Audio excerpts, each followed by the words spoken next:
प्रयागराज की mafia brothers Atiq और अशरफ को मौत के घाट उतारने वाले तीनों शूटर्स पर नए नए और चौंकाने वाले खुलासे हो रहे हैं। तीनों शूटर्स 12 तारीख से ही प्रयागराज में मौजूद थे। वहां इनकी मदद किस लोकल नेता ने की थी, किस गैंगस्टर ने तीनों को 6-6 लाख की पिस्तौल दी थी, पिस्तौल देने वाला गैंगस्टर मेरठ का था या फिर कोई और, इन शूटर्स को किसने फाइनेंस किया था, तीनों को कहां कहां से सपोर्ट मिला था, पुलिस वाले क्यों वारदात होने से नहीं रोक पाए, इन सारे सवालों की तहकीकात इंडिया टीवी के 2 रिपोर्टर्स ने की है। एक रिपोर्ट आपको दिखाते हैं, पूरा मामला इससे समझिए।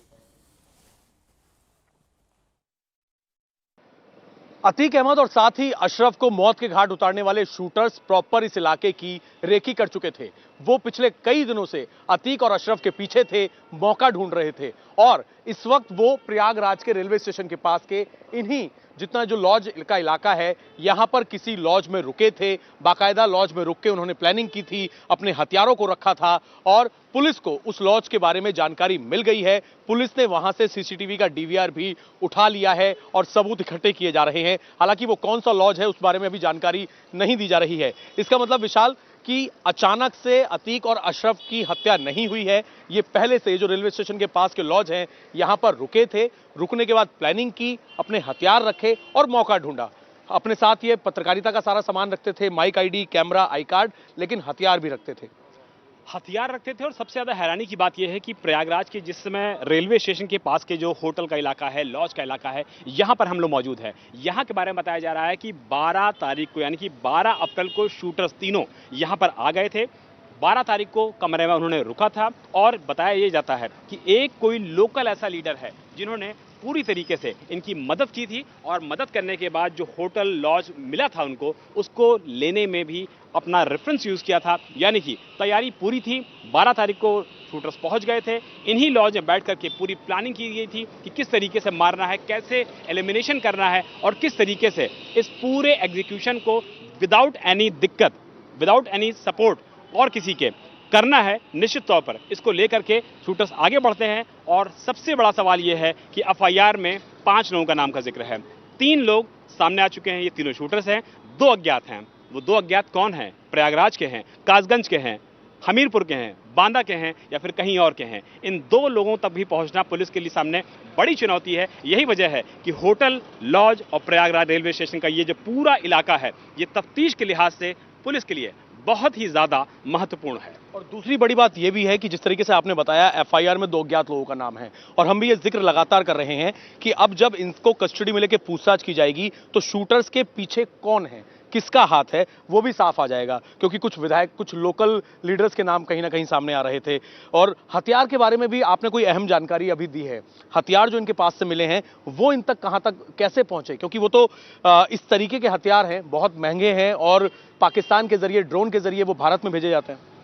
जीवाना मेड पिस्टल्स हैं जो कि टर्की से यहाँ पर आती हैं, लेकिन कभी भी लीगल तरीके से ये हथियार इंडिया में नहीं आ सकते हैं। जैसा कि अभी आपने जिक्र किया, पाकिस्तान के माध्यम से बाकायदा ड्रोन के जरिए जो आतंकी संगठन हैं या जो लोकल गैंगस्टर हैं पंजाब के, वो इन हथियारों को ड्रोन के माध्यम से पंजाब के इलाकों में गिरवाते हैं। और जैसा कि रिमांड कॉपी में जिक्र था, आईएसआई लिंक था, खालिस्तान लिंक था, इसके अलावा जो बाकी टेरर ग्रुप्स हैं जिसमें लश्कर तैयबा का भी नाम था, उससे साथ एसोसिएट किया गया था। तो सवाल ये उठता है कि जब इस तरीके के सोफिस्टिकेटेड वेपन्स सीमा पार से इंडिया आते हैं, जिनकी एक हथियार की कीमत लगभग 5 लाख रुपए होती है, सोफिस्टिकेटेड वेपन्स को ये हासिल करते हैं। और सबसे बड़ी बात यह है, किसी बड़े ऐसे आपराधिक संगठन के साथ इन तीनों शूटर्स का नाम नहीं आया है सिवाय सुंदर भाटी के। तो सवाल ये उठता है कि क्या एक सुंदर भाटी से थोड़ी जान पहचान, या बाद में जिसके बारे में ये भी बताया गया कि सुंदर भाटी के साथ भी इन शूटर्स के जो रिलेशन थे, जिसमें से एक का रिलेशन था वो खराब हो गया था। तो विदाउट एनी बड़ी सपोर्ट इस तरीके की बड़ी वारदात को कर देना, आकर के गोली चला देना और इससे पहले किसी हत्या में इन तीनों शूटर का नाम आना, ये साबित करता है भाई कि जो साजिश है वो बड़ी है। और इसीलिए पुलिस को कस्टडी रिमांड की बहुत ज्यादा जरूरत है इन शूटर्स की, ताकि पूरे मामले का सच सामने आ सके और पता लग सके कि वो कौन है, चौथा शख्स या 5वां शख्स या और भी लोग हैं जिन्होंने शूटर्स के माध्यम से प्रयागराज में इतनी बड़ी वारदात को अंजाम करवाया। एक दूसरी बड़ी बात यह भी है कि जांच में सामने आएगा उस शख्स तक पुलिस पहुंच पाती है, नहीं पहुंच पाती, जो इन शूटर्स के पीछे हैं। लेकिन ऐसा भी संभव है विशाल, मैं चाहूंगा एक बार जहान इस पूरे इलाके को दिखाएं। ये रेलवे स्टेशन के पास का और उसी कॉल्विन अस्पताल के उसी रोड पर यहां पर तमाम तरीके के लॉज है। विशाल, ऐसा भी संभव है क्योंकि हमने देखा कई बड़े केसेस में हमने ऐसा देखा कि जहां पर साजिश रची जाती है, शूटर्स यहां पर रह रहे थे। ऐसा भी संभव है कि ये हथियार पहले से इनके पास थे या फिर इनके पीछे जो है या जो सप्लायर है वो भी इन लॉज में आके इन शूटर्स के साथ बैठकर मीटिंग करता हो, प्लानिंग करता हो। और जो सीसीटीवी फुटेज डीवीआर लिया है पुलिस ने, उसके अंदर कहीं ना कहीं एक क्लू मिल सकते हैं कि इनके रूम में या जिस लॉज में रुके हुए हैं कौन शख्स इनसे मुलाकात करने आ रहा है, किस गाड़ी से आ रहा है, वो भी कहीं ना कहीं इन्वेस्टिगेशन में काफी ज्यादा हेल्प कर सकता है। देखिए, बहुत महत्वपूर्ण सवाल आपने पूछा अभय। तफ्तीश में पुलिस के लिए जो एंगल है वो भी सारे एंगल खुले हुए हैं, किसी भी एंगल को पुलिस ने रूल आउट नहीं किया है। पहली बात तो ये है कि तीनों अलग अलग जनपद के रहने वाले थे, प्रयागराज के रहने वाले नहीं थे। यानी कि ये रूल आउट पॉसिबिलिटी बिल्कुल खत्म हो जाती है कि अतीक से, अशरफ से उनकी कोई निजी दुश्मनी होगी। निजी दुश्मनी नहीं थी, इसके बावजूद आकर के इस तरीके से दुस्साहसिक तरीके से वारदात को अंजाम देना अपने आप में बताता है कि इन शूटर्स को जो तरीका था वो बहुत ज्यादा प्रोफेशनल था। प्रोफेशनल कॉन्ट्रैक्ट किलर्स ही इस तरीके से हत्या करते हैं। और जिस तरीके से वीडियो में देखिए शूटर्स गोली चला रहे हैं, 29 राउंड फायरिंग होने के बाद भी एक भी शूटर का सिंगल निशाना मिस नहीं होता है। सारे निशाने उनके टारगेट पे लगते हैं। और शूटर्स का हाथ आप देखिए, जिस तरीके से वीडियो में हम लोगों ने देखा, एक बार भी हाथ उसका दाहिने नहीं गया, बाएं नहीं गया। हर शूटर्स के पास एक स्पेसिफिक जॉब थी, चाहे सरेंडर की बात करना हो, चाहे गोलियां बरसाना हो, या फिर एक धार्मिक नारे को मौके पे लगाना हो। तो निश्चित तौर पे कहा जा सकता है कि वो अपनी भूमिका को लेकर के बहुत ज्यादा स्पष्ट थे, अपनी शूटिंग को लेकर बहुत ज्यादा कॉन्फिडेंट थे, अपने टारगेट को लेकर बहुत ज्यादा कॉन्फिडेंट थे। और ऐसे मौके पर आकर के अभय टारगेट करना किसी को विदाउट एनी मिस्टेक, ये अपने आप में बहुत बड़ी बात है। क्योंकि अगर जरा सी भी गलती होती तो सीधी गोली या तो मीडिया कर्मियों को लगती या फिर पुलिस को लगती। लेकिन 29 गोली चलती है, लेकिन गलती एक भी नहीं होती। और यही एक वजह हो सकती है कि इसमें इतना समय लगा, क्योंकि जो सोर्सेस हैं वो ये भी बता रहे हैं कि जब अतीक अहमद और अशरफ एंट्री कर चुके थे प्रयागराज में, कोर्ट जाने से पहले या कोर्ट में पेशी के दौरान, ये हमला कभी भी हो सकता था। लेकिन जब उन्हें लगा कि बिल्कुल टारगेट पास में है, अब उसके मिस होने का कोई मतलब ही नहीं है, तभी इन्होंने गोली चलाई। और जिस तरीके से लोग फायरिंग कर रहे हैं, खास तौर पे पहला शूटर जिसने जब फायरिंग की, अतीक के बिल्कुल कनपटी पे गोली मारी, वो बहुत प्रोफेशनल शूटर की तरह गोली मार रहा है कि उसका इतिहास कहीं ना कहीं क्रिमिनल उसका बैकग्राउंड है। और ये भी बिल्कुल साफ है कि उनको सब कुछ साफ साफ बता दिया गया था कि किसका क्या रोल है, कौन गोली चलाएगा, कौन धार्मिक नारे लगाएगा और कौन सरेंडर कर देगा। यानी कि भागने का तो कोई उनका प्लान ही नहीं था।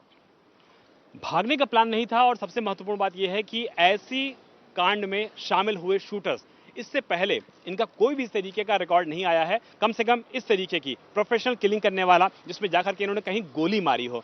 हत्या का मामला इनके ऊपर अभी नहीं आया, कॉन्ट्रैक्ट किलिंग का मामला इनके ऊपर नहीं आया। इसके बावजूद जिस तरीके से मौके पर आकर के इन्होंने अपने टारगेट को गोली मारा है, टारगेट को खुलेआम खत्म किया है, ये साबित करता है कि जो प्रैक्टिस हुई होगी वो बहुत ज्यादा हुई होगी। और जानकारी ये भी मिल रही है कि मेरठ के एक गैंगस्टर के जरिए इन तीनों शूटर्स ने उन सोफिस्टिकेटेड वेपन्स को हासिल किया था जो दरअसल पूरी तरीके से इलीगल हैं इंडिया में, उत्तर प्रदेश में। तो जाहिर सी बात है, जो मेरठ का एंगल है, पश्चिमी उत्तर प्रदेश का एंगल है, वो अपने आप में पुलिस के लिए बहुत ज्यादा महत्वपूर्ण है। यही वजह है कि पश्चिमी उत्तर प्रदेश के लगभग 6 जिलों में यूपीएसटीएफ, यूपी की जो लोकल पुलिस है, और एटीएस छापेमारी कर रही है ताकि शूटर्स से सीधा लिंक मिल सके और यह पता लग सके कि इस वारदात को अंजाम देने में शूटर्स की भूमिका क्या थी। और अगर किसी सफेद पोश की भूमिका है, किसी बिल्डर की भूमिका है, किसी माफिया की भूमिका है, जिसकी चर्चा की जा रही है कि माफिया और बिल्डर प्रयागराज से हो सकता है, एनसीआर से हो सकता है, तो वो कौन है और किसकी वजह से इतनी बड़ी वारदात को अंजाम दिया गया। और एक एंगल अब है जो सबसे ज्यादा महत्वपूर्ण है कि अतीक अहमद की काले साम्राज्य के जो काले चिट्ठे थे,